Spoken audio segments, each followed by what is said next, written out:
Hello guys, నా పక్క హర్షిత లేదని చూపిస్తున్నారు కదా. ఇప్పుడైతే హర్షిత ఏం చేస్తుందో చూద్దాం. ఓకే ఓకే, అక్కడ వాళ్ళ ఇంటికాడ పని చేసుకుంటుంది, చూద్దాం. Okay Harshita, hi. అయ్యో, లారీ అడ్డొచ్చింది.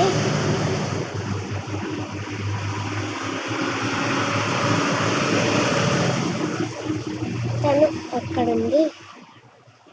అక్కడ అక్కడ పని చేసుకుంటుంది. హర్షిత హాయ్ చెప్పు,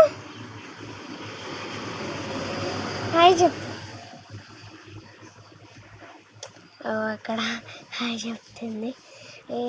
మా ఇల్లు ఎక్కడ, తన ఇల్లు ఎక్కడ అనుకుంటున్నారు కదా. మా ఇంటి ముందే అది, అలా అక్కడ పక్కకు నిహాన్ వాళ్ళ ఇల్లు. అక్కడ నిషాని పని చేస్తుంది కదా. అయితే మా ఇంట్లో ఇదండి మా ఇల్లు. అక్కడ ఇంకొక రూమ్, ఇక్కడైతే అక్కడ ఇల్లు ఇస్తాను చూడు, వాళ్ళ ఇల్లే. బాగుంది కదా. Bye bye.